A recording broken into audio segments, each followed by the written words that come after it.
Before we proceed with the rest of the vlog, I would like to introduce this video's sponsors, Tokyo Treat and Sakuraco. Tokyo Treat is a fun and exclusive Japanese snack box featuring unique and exclusive flavors from all around Japan. Each box is filled with a variety of up to 20 fun and exclusive Japanese snacks like limited edition Kit Kats, unique flavored Japanese chips, and occasional Japanese sodas that are only available in Japan for a limited time. Every box comes with a booklet containing Japanese cultural information and explanation of each snack like the flavor profiles, ingredients, and allergen information. This month's theme is Moonfest Snacktacular. The seasons are changing and Japan's lunar party Tsukimi is almost here. Tsukimi, or moon viewing, is all about having a blast with family and enjoying delicious seasonal treats. Dive into the fun and savor all the tasty, exciting Tsukimi inspired snacks in this month's Tokyo Treat box. Black Thunder is one of my absolute favorite chocolates, and getting to try the premium butter flavor just makes it even more better. And the other snacks like the Golden Moon Senbei, the Kit Kat Matcha, which is everybody's favorite, is pretty much enjoyable. And I think these snacks are perfect for the fall weather. Moving on to Sakuraco. Sakuraco is a monthly Japanese artisan snack box that supports local Japanese snack makers. Each box comes with 20 traditional, authentic, and artisan Japanese snacks, including Japanese teas and a special Japanese tableware. This month's theme is Autumn Moon Festival. Tsukimi, Japan's lunar celebration, is a time to honor the autumn moon and share special moments with loved ones over seasonal delicacies. This month, Sakurako invites you to capture the essence of tsukimi and indulge in its authentic and savory flavors. Celebrate the autumn season and enjoy a traditional moon viewing experience with Sakurako. I personally love all the snacks that come with the Sakuraco boxes, and this month's box was another hit for me. I really love the Kodaimai Senbei. I love senbei in general. The black sesame miso arare was also really good. All pairs perfectly with a special tsukimi ryokucha tea. One of the reasons why I also love Sakuraco is because of the tableware that comes with it. And this month's tableware item is the tsukimi dish plate, and as you can see, it is adorable. It's really on theme. The quality is really good. The paint job, the shape, everything is just very well made. The booklet also contains a wealth of information about Japanese culture, and you can learn more about the snacks you receive as well as allergen information. You can really see the time, effort, and love put into each box, as all the items that were curated were carefully selected and were made sure to be enjoyed by the receiver. If you'd like to get a taste of Japan through the comfort of your own home, you can use my code Mika to receive $5 off your first Sakurako or Tokyo Treat box through my link, which is in the description below. Now, back to the video. Time for another manga and danmei haul, and I'm really excited to share with everybody the recent items that I've caught. The first series is The Gentleman's Alliance Cross by Arina Tanemura, and this is about the prestigious Kamiya family who gave their daughter Haine away to the Otamiya family in return for a business loan of 50 million yen.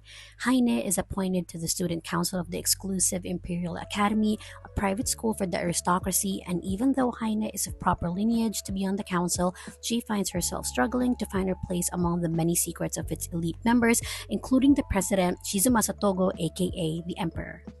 The next manga is Yokohama Kaidai Shikiko by Hitoshi Ashinano, and this is about future Japan long after an environmental catastrophe. We have Alpha, the android who runs a small cafe in a seaside town, and she wonders if her absent owner will ever return. She stands witness to the twilight of humanity with coffee, a slice of watermelon, and the sound of her moon guitar. Alpha and her neighbors enjoy the melancholy beauty of life even as the end approaches. The next one is not a manga but a manhwa, and this is No Love Zone by danmei. And this is about Lee Yoon Kyum, who has started working at his office job for about a year, and he's outgoing and gets along well with his coworkers, but his success with romantic relationships is less than stellar, especially since he tends to fall hard and fast based on looks alone. History seems poised to repeat itself in the form of his new boss, Han Ji-hyuk. Moving on to the danmei collection, we have Guardian Volume 3, which is the final volume. I'm so excited to read this. And then next up, we have Remnants of Filth Volume 4. I haven't read this yet, but I am collecting the books already. And of course, The Husky and His White Cat Season Volume 6. I've waited for this for so long and I'm so excited to read this. I also got a few Japanese titles, starting with Oshinoko light novel. This is the first volume. I've been looking for a light novel that I wanted to read in Japanese, and I found Oshinoko. So I figured I'd go ahead and try and read this, even though I'm not really a huge fan of the manga. And then we have Poi no Ichizoku Ao no Pandora by Moto Hagio. I don't know what this is about, but I'm excited. And then, of course, volume 19 of Sekaiichi Hatsukoi. This is part of my collection already, and I'm so excited to see where this is going because this has been going on for too long, like far too long. And then one of my favorites, Therapy Game Restart Volume 5. I'm so excited to see where this goes because Volume 4 was kind of a cliffhanger, so I'm excited to read Volume 5, and I am just stoked to see the two of them so cuddly and sweet with each other. The next title is technically a manhwa but in manga format, and this is Good Teacher by Each. If you're familiar with this author, they made a limited run, which is one of my favorite manhwas, and I'm really excited to read what this is about. I think it's more on the comedic side because I started like browsing through the pages and it looks really fun and cute, so I'm so excited. The next manga is Ateuma Kyara no Kusei shite Spadari Oji ni chouai sarete imasu. I really love the manga of this, and it recently came out with an anime, and this is about this character Leonel, which is his book name character, who's actually transmigrated to his favorite novel and then falls in love with the prince, who is technically his rival, and then he actually like dies in the novel, but he wants to prevent that. So it's really funny, and the prince ends up being in love with him. So I think it's such a fun read, and I highly recommend it.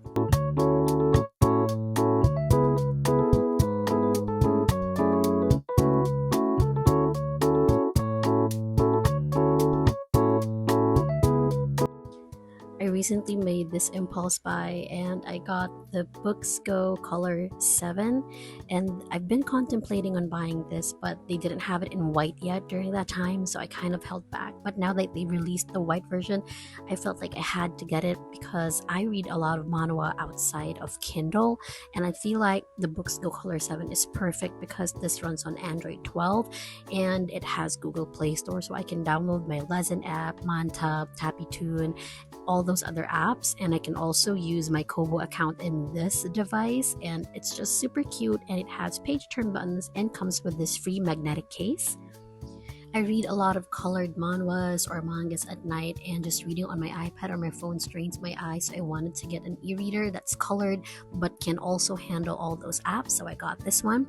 And I did log in my Kindle and Kobo account, and this is what it looks like reading black and white manga on the Kindle app. So there are a lot of other settings when it comes to the refresh rate so that there would not be ghosting. So this is currently in the Regal mode, as you can see, and this has more flashes, but that's because it refreshes the pages, so this is perfect for colored pages. And if you can see, there is a bit of ghosting, and this is the speed mode. If you don't mind a bit of ghosting, I think this is the perfect setting for you if you don't like the flashes and you don't mind the minimal ghosting for black and white mangas. But reading the mangas on their like internal e-reader system is better than using the Kindle app. And this is me reading a novel inside the Kindle app as well. During these clips, I haven't recorded myself reading using their like internal reader yet, so I can't show you that, but maybe in a future video. And this is what it looks like when reading a colored manhwa using the Manta app. Now again, it is better reading colored pages on their internal reading system. I forgot what it's called, but yeah. So it's still pretty good. I think the quality is nice, and I would say it is worth the money, so I'm really glad that I purchased this. And let me just go ahead and continue reading, and let's just bask in the awesomeness of this colored e-reader.